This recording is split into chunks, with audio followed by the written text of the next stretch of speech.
وہاں وہ پھر بھی رہتا ہے، وہ معدے کے پھولنے کی وجہ سے ہے۔ اور اگر آپ ڈکار لے کے اس کو ہوا خارج بھی کر دیں معدے کی تو وہ دوبارہ چوس لیتا ہے ہوا۔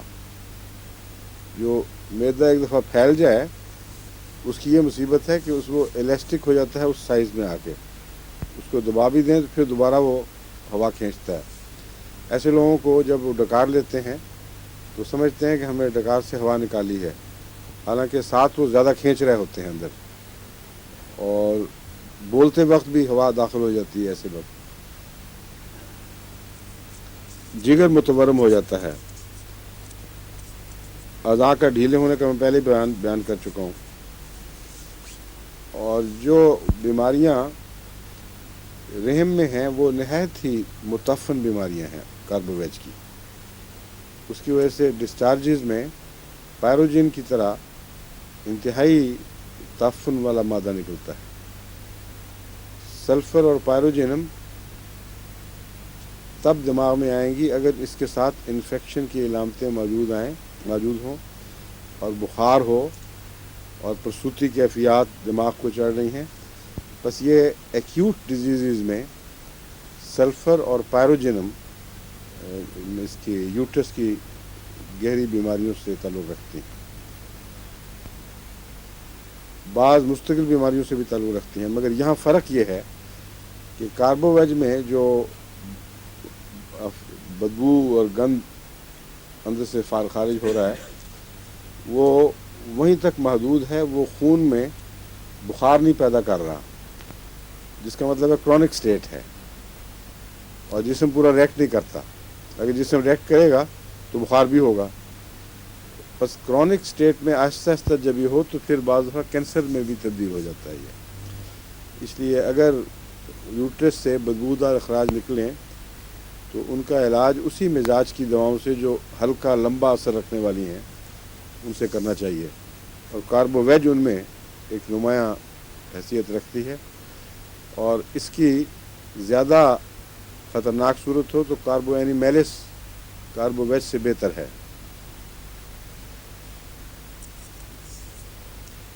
بعض رحم گر جاتے ہیں نیچے، ان کے مسلز میں طاقت نہیں رہتی، اس کے لیے بھی یہ سارا مزاج ہی وہی ڈھیلا ہو جانا نظام جسم کا، اس میں یہ بھی کام آتی ہے کاربوویج۔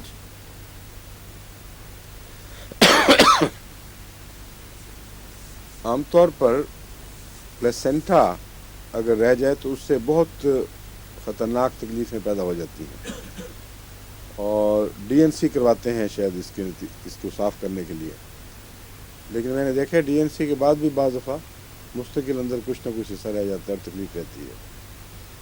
عام طور پر ہومیوپیتھ کے دماغ میں پلسٹیلا آتی ہے، اور کہ پلسٹیلا دو تو وہ نکل جائے گا، لیکن آرنیکا کا بھی اس سے تعلق ہے۔ آرنیکا اونچی طاقت میں دینے سے وہ بعض دفعہ وہ ٹکڑا بچا ہوا جو اندر ہے وہ باہر آ جاتا ہے۔ اور کاربوویج کا کیس ہو تو کاربوویج لازم ہے اس میں، کیونکہ پلسٹیلا اور کاربوویج کا مزاج الگ الگ ہے۔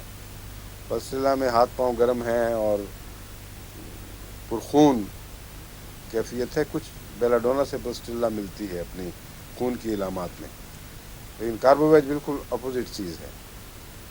اس لیے جہاں کاربوویج کی طرح سلگش نظام ہو اور یوٹرس جیسا کہ ابھی میں بیان کیا ہے بیماریاں ہیں، لمبا چل رہی ہیں، ان کے خلاف ریئیکشن نہیں پیدا ہو رہا، تو وہاں یہ جو اس کا پلیسنٹا کا بچا ہوا گند نکالنے کے لیے کاربوویج بہت مؤثر ہے۔ جب یہ کام کرتی ہے تو بہت تیزی سے کام دکھاتی ہے وہاں، کیونکہ وہ موجود ہے تکلیف، یوٹرس کو احساس نہیں ہے، جب ایک دفعہ پیغام مل جائے تو پھر سڈنلی ریئیکٹ کرتا ہے، اس کو باہر نکال دیتا ہے۔ پلسٹیلا وہاں کام نہیں کرے گی۔ میں کئی دفعہ خود بعض مریضوں میں لمبا عرصہ کوشش کر بیٹھا، پلسٹیلا یہ دوائیں فائدہ نہیں ہوا، لیکن ان کی علامتیں جن کی کاربوویج کی علامتیں نکلیں ان میں کاربوویج کام دکھاتی ہے۔ تو بہت زیادہ امراض کے نام سے نہیں بلکہ مریضوں کے مزاج سے بیماریوں میں شفا کا تعلق ہے۔ امراض کے نام بھی لازم یاد رہنے چاہیے، کیونکہ ان ناموں کے حوالے سے پھر مزاج کو دیکھا جائے تو زیادہ آسان ہو جاتا ہے علاج۔ ورنہ محض مزاج کی تلاش کافی نہیں ہے. وہ اتنا لمبا جھگڑا ہے کہ سینکڑوں مزاج ہیں، اب کہاں کہاں مزاج ڈھونڈتے پھریں گے. اس لیے کہنا غلط ہے کہ صرف مزاج پہ جاؤ.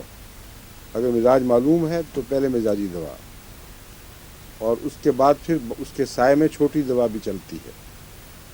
لیکن اگر مزاج پر ایسا عبور نہیں ہے کہ ہر مزاج کو فوراً پہچان لیں، تو بہترین طریقہ یہ ہے کہ مختلف بیماریوں کے حوالے سے کچھ دوائیں جو نمایاں کام کرتی ہیں ان کو ذہن میں رکھیں، اور ان کو پھر مزاج کے حوالے سے چھوٹے کمپارٹمنٹس میں ڈال دیں.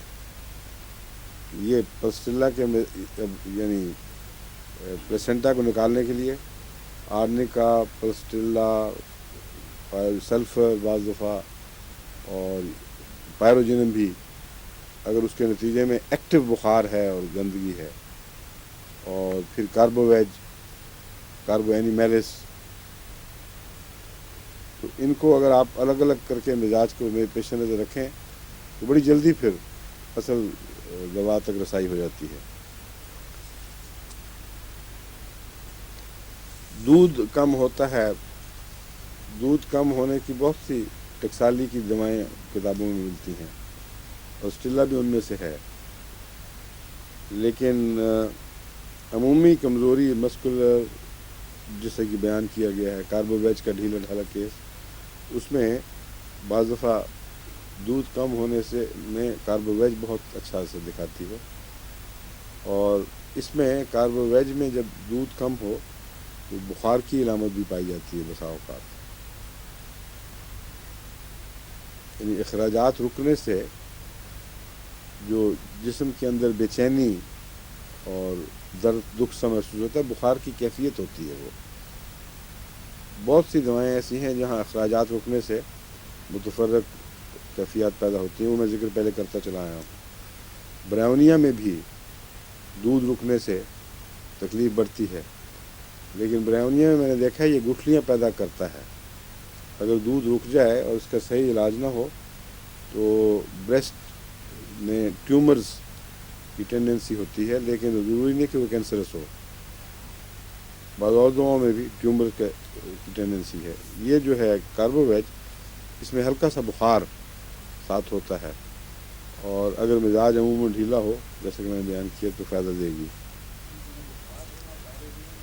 نہیں، ہر جگہ نہیں. پائروجینم کا خصوصیت سے ایسے بخاروں سے تعلق ہے. اس کا مزاج پائروجینم کا بھی سمجھنا ضروری ہے نا، جس میں ٹاکسن دماغ پہ چڑھے اور ریونگ اور ویسا پاگل پن پیدا کرے جیسے پرپل فیور میں عورتوں میں دکھائی دیتا ہے. وہ پائروجینم کا خاص مزاج ہے.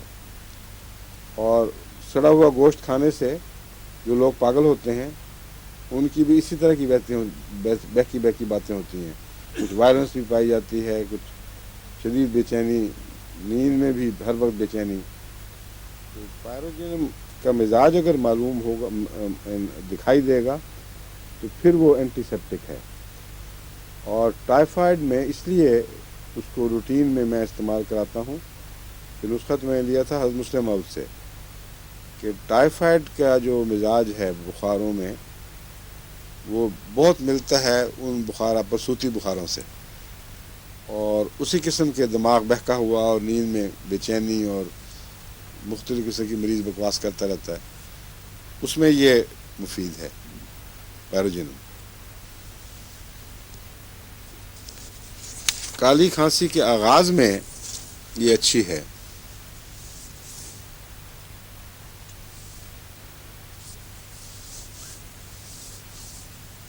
اور عموماً جو کھڑ کرنے والی کھانسیاں ہیں ان میں یہ بے اچھی دوا ہے کاربوویج. لیکن آگے جا کے میں آپ کو بتاؤں گا بعض دواؤں سے کھڑ کرنے والی جو کھانسی ہے، جو کھڑ نکلی، کچھ آرام آ گیا پھر کھڑ ہوئی پھر نکلی، اس کو ٹھیک کرنا بعض دفعہ مضر ثابت ہوتا ہے، کیونکہ اس کے نتیجے میں خشک خوفناک ہیکنگ کاف جو ہلا دیتی ہے، ڈھول کی طرح چھاتی بجتی ہے اور چین نہیں ملتا، اور وہ جو بے چینی ہے وہ رفتہ رفتہ یوں لگتا ہے جیسے وہ ایگزیما سا بن گیا اندر، اور اندر کی جو سرفیسز ہیں وہ سوج سی گئی ہیں. اور اس میں پھر کھانسیں تو پہلی شروع میں کھانسنے سے کچھ آرام آتا ہے، ذرا ایسی کیفیت جب بڑھ جائے تو کھانسنے سے آرام نہیں آتا، کیونکہ وہاں پہنچتا نہیں آدمی، جیسے سوجی ہوئی جگہ پہ کھجلی کرنی ہو تو اندر نہیں پہنچتا اس کا اثر، ویسے کھانسی میں کیفیت پیدا ہو جاتی ہے۔ ایسی صورت میں رسٹاکس 200 بعض دفعہ میجک اثر دکھاتی ہے، جہاں کھجلی ہے جو ہٹ ہی نہیں رہی اور کھانسنے کے باوجود کھجلی تک آپ کی کوشش کا اثر نہیں پہنچ رہا، وہاں رسٹاکس اس کو ٹھیک کرے گی، اور عام طور پر اس کے بعد کچھ وہ بلغمی کیفیت بحال ہو جاتی ہے پھر کچھ دیر کے لیے، اور وہ ہیپر سیلف سے اگر ٹھیک کی جائے تو وہ اللہ کے فضل سے پھر وہ ہیکنگ کاف میں نہیں بدلتی۔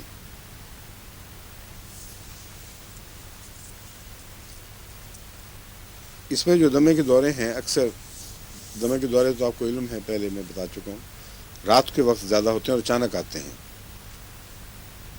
ہاتھ پاؤں کو سونا میں پہلے بیان کر چکا ہوں۔ اس میں ایک چیز ایسی ہے جو عام طور پر جہاں تک میرا علم ہے ہومیوپیتھ اس سے خاص فائدہ نہیں اٹھاتے۔ کئی دفعہ آپ نے دیکھا ہوگا بعض مریض ہیں جو کچھ لمبے عرصے بیمار رہنے کی وجہ سے ان کے ہاتھ اور پاؤں شریول سے ہو جاتے ہیں، پنجے سے بن جاتے ہیں، اور ویسے باقی جسم پہ نہیں ہے وہ احساس۔ ہاتھ پاؤں خاص طور پر سکڑ سے جائیں، مرجھا جائیں تو کاربوویٹ چوٹی کی دوا ہے ان کی، لیکن لمبا عرصہ کھلانی پڑے گی، چند مہینے یا وقفے سے بے شک سال تک دیں، کیونکہ یہ گہری اندرونی کمزوریوں کے نتیجے میں ہوتا ہے جو رفتہ رفتہ پھر اپنے اثر دکھاتی ہیں۔ ناخنوں پر بھی اثر پڑ جاتا ہے، سارا ہاتھ ہی شریولڈ سا ہو جاتا ہے۔ ناخنوں کے متعلق میں آپ کو کبھی بتاؤں گا آئندہ انشاءاللہ۔ ناخنوں سے بھی بہت سی بیماریوں کی پہچان ہوتی ہے۔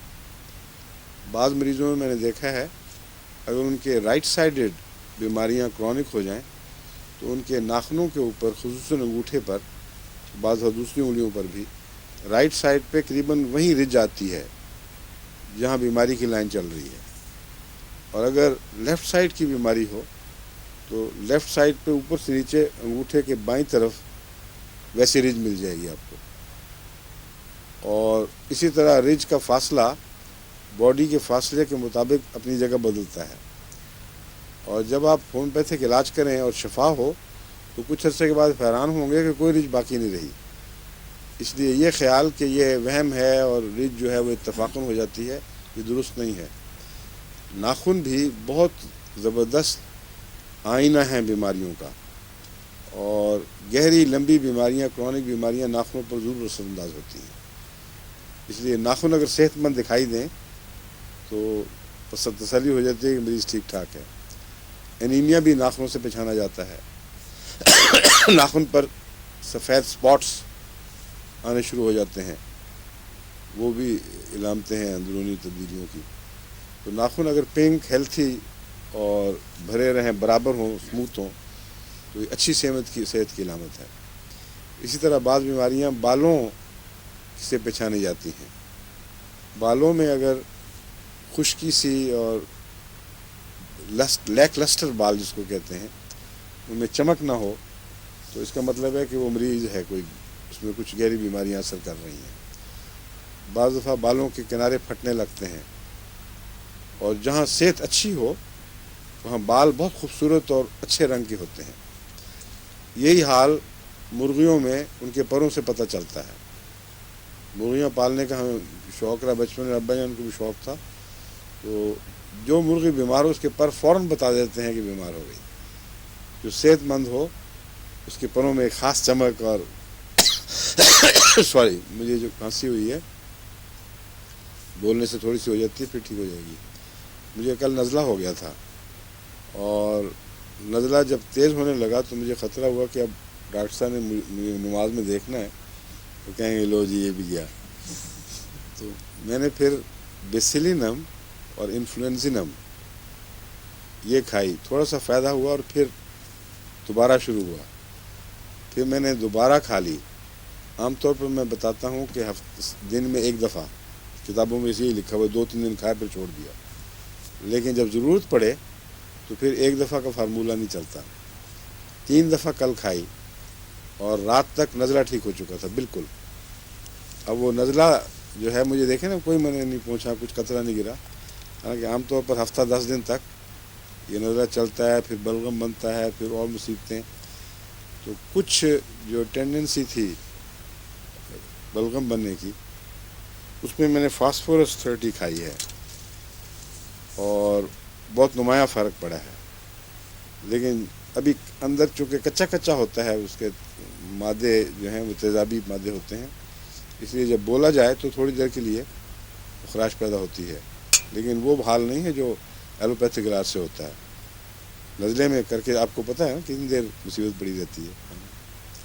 اینٹی بایوٹکس دے دیں تو اور مصیبت، جگر کا ستیہ ناس. ٹانگیں بھی رفتہ رفتہ مرجھاتی ہیں، پھر کلائیاں مرجھانے لگتی ہیں. تو ہاتھوں سے جس طرح کیوپرم کا تشنج جو ہے ہاتھوں سے شروع ہوتا ہے اور بتاتا ہے کہ مرگی کے دورے میں جہاں ہاتھوں سے انگلیوں سے تشنج ہو وہاں کیوپرم ضروری ہے دینا.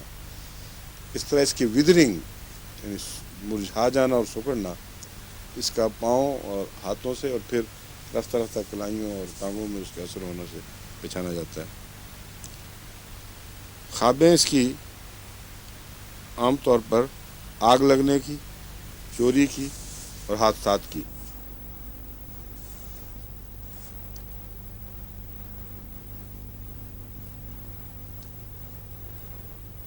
اور ایسے واقعات کاربوویج کی علامتیں پیدا کر دیتے ہیں. عجیب اتفاق یہ، یعنی کاربوویج کے مریض کو حادثات کی خوابیں آئیں گی، آگ لگنے کی خوابیں آئیں گی، اچانک چوری ہو گئی. اور اگر کسی کے گھر خدا نخواستہ آگ لگ گئی ہو، چوری ہو گئی ہو یا اور حادثہ پہنچا ہو اور اس کے بعد رفتہ رفتہ اس کے وہ بیمار ہو جائے، تو وہ بیماریاں جو اس کے بعد رونما ہوں ان کا کاربوویج سے تعلق ہے. اس کو پھر خوابیں نہیں آئیں گی، اس کی وہ ایک واقعہ ہو گیا ہے جس نے اس پہ اثر ڈالا ہے.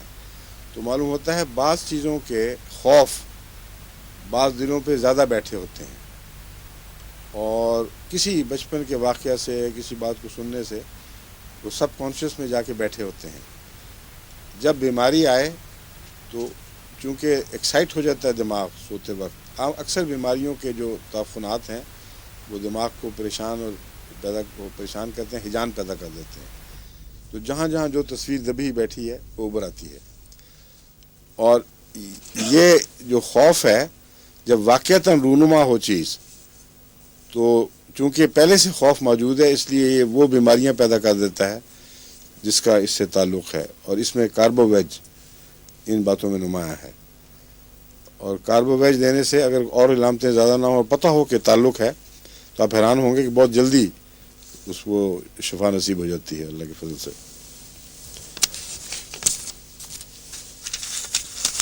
میں نے آپ کے لیے کاربن کافی اکٹھی کر لی ہے، اور بھی آگے کاربن چلے گی، پھر کیلکیریا کارب آئے گا، پھر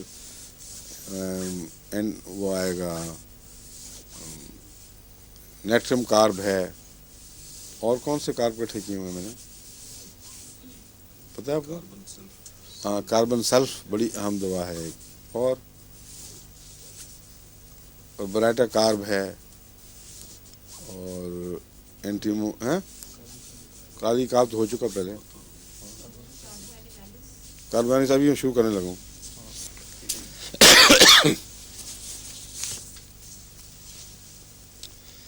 کاربو اینیمیلس کاربوویج کی ہی تصویر ہے، لیکن اس سے زیادہ خطرناک. کاربو اینیمیلس میں بیماریوں کا کینسر میں تبدیل ہونا زیادہ دکھائی دیتا ہے بنسبت کاربوویج کے. کاربوویج میں آہستہ بیماریاں بن کے ایک مقام پر مستقل ٹھہر بھی جاتی ہیں، آگے نہیں بڑھتی. کینسر بھی ہوتا ہے مگر کم. لیکن کاربو اینیمیلس میں زیادہ احتمال ہے، اس لیے اس کو پہچاننا بہت ضروری ہے.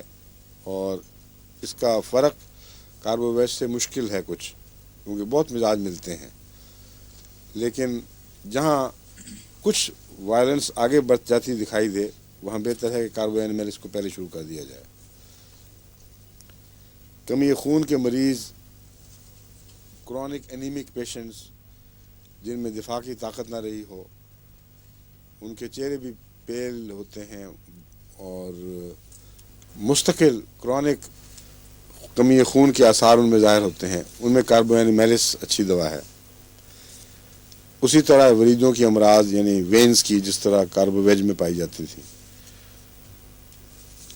غدودوں میں اس کے بھی سختیاں جس طرح کاربوویج میں پیدا ہوتی ہیں، سختیاں بنتی ہیں، گٹھلیاں بن کے پھر وہیں بیٹھ جاتی ہیں، پھر اور بیماری ہے، پھر اور بڑھ گئیں اور وہ مستقل طور پر گٹھلیاں قائم رہتی ہیں۔ یہ گٹھلیاں جو ہیں یہ کاربو اینیملس میں کینسر بننے کا زیادہ احتمال ہے۔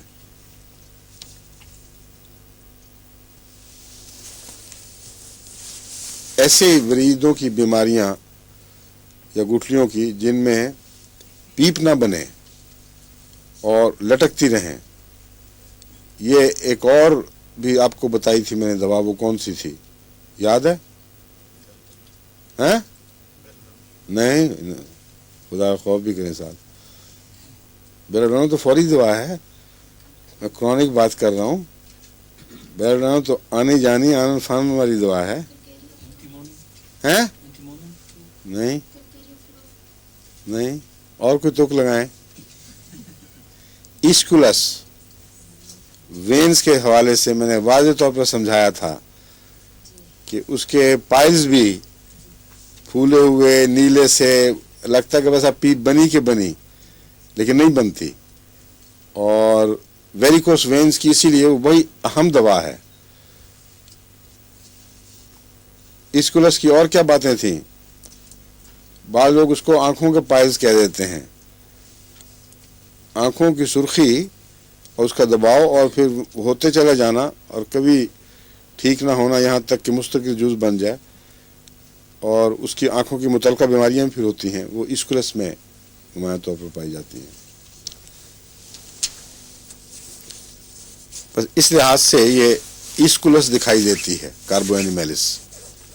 وینز کے تعلق میں اس کا مزاج ایسکولس سے ملتا جلتا دکھائی دیتا ہے، مگر باقی باتوں میں بہت فرق ہے، اس لیے کوئی شخص اس کو ایسکولس سے ملا نہیں سکتا، الگ الگ نمایاں کھلی الگ الگ علامتیں ہیں۔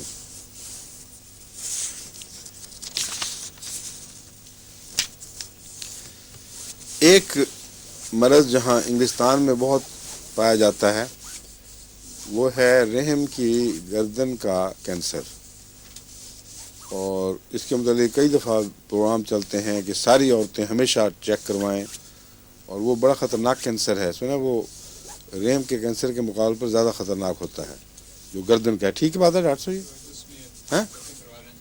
ہاں کیوں؟ ہاں سوائے وہ کیوں زیادہ خطرناک ہے، اس میں کیا خاص بات ہے؟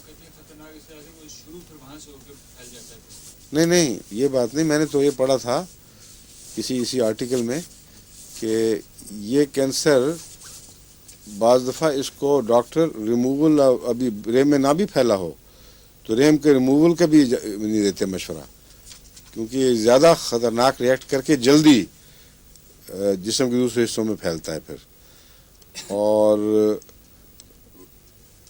ریڈیشن اور کیمیکلز کو علاج سے دوسرے کینسر پہ بھی نسبتاً جلدی اثر پڑتا ہے، اس پہ نہیں پڑتا، ہاں ریموول بھی کرنا پڑتا ہے۔ تو اس میں یہ بہت اچھی دوا ہے کاربو اینیملس، اس لیے اگر اس کی علامت ہے رحم کی گردن میں زخم پڑتے ہیں اور اس کے نتیجے میں لیکوریا ضرور جاری ہوگا، جہاں بھی رحم میں زخم ہو کچھ نہ کچھ لیکوریا کی علامتیں پائی جاتی ہیں، لیکن اس میں جلن بہت ہوتی ہے، کاربو اینیملس کا جلن سے بہت تعلق ہے، اور کاربوویج میں بھی جو جلن ہے مگر وہ اندر جلن ہوتی ہے، باہر ٹھنڈ ہوتی ہے، یعنی معاف حصے میں جلن ہوتی ہے۔ اور آپ کو یاد رکھنے میں آسانی کی خاطر میں بتاتا ہوں کہ کوئلہ جلتا ہے اور جلاتا ہے تو کوئلے میں جلن ضروری ہے، لیکن جتنا کوئلے سے دور ہٹیں گے ٹھنڈ ہوگی، تو اس لحاظ سے اندر جہاں کوئی تکلیف ہے وہاں جلن ہوگی، اور اس کے رد عمل میں اپوزٹ سائڈ پہ یعنی جلد کے کناروں پر سردی کا احساس زیادہ، یہ کاربو اینیمیلس میں بھی پایا جاتا ہے۔ اور یوٹرس کی جو گردن ہے اس کو کیا کہتے ہیں؟ نہیں انگریزی میں نہیں، اردو میں یا کوئی اصطلاح ہے اس کی شاید، فم یا کیوں جی فم رحم یا جو بھی نام ہے، لوگوں کو پتہ تو لگ ہی جائے گا کیا کہہ رہا ہوں۔ اس کو اس میں بہت نمایاں اہمیت ہے، اس کو یاد رکھنا چاہیے۔ جہاں علامتیں ظاہر ہوں فوراً بلا تاخیر کاربو اینیمیلس شروع کرا دینی چاہیے، کیونکہ جب لیٹ ہو جائے پھر یہ کینسر قابو پانا مشکل ہو جاتا ہے۔ گٹھلیاں میں نے بتایا نا جگہ جگہ، اس میں ایک بات خاص یہ ہے کہ تخلیقی توازن بگڑ جاتا ہے، جہاں جو چیز ہونی چاہیے وہاں وہ نہیں ہوگی، جہاں نہیں ہونی چاہیے وہاں شروع ہو جائے گی۔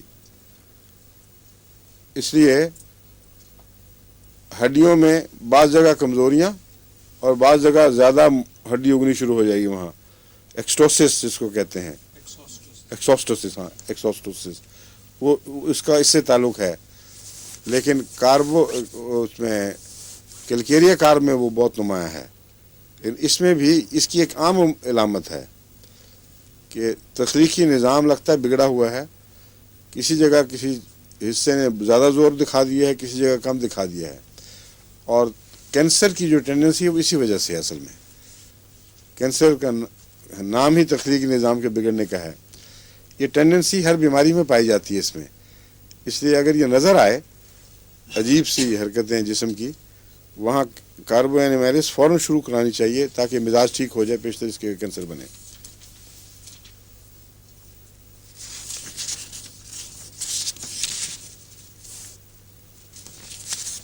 حیض عموماً جلدی، لمبا اور کوپیس، بہت زیادہ۔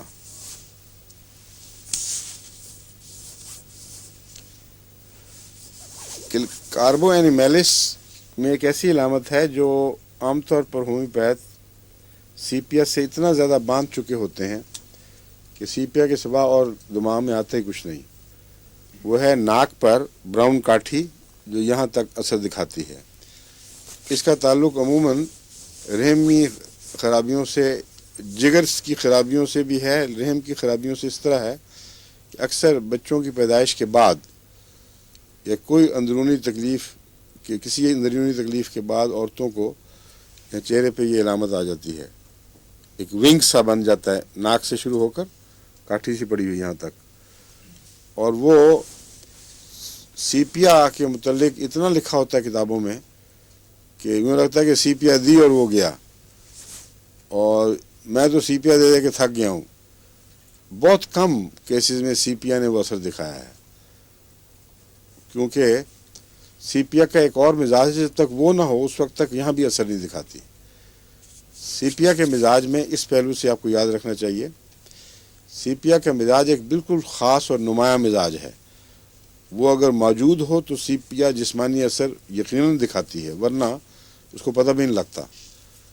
وہ ہے کہ عورت نسبتاً پتلی اور اپنوں سے اجنبیت اور محبت کی کمی، خصوصاً خاوند سے اور بچوں سے بعض دفعہ نفرت ہو جاتی ہے۔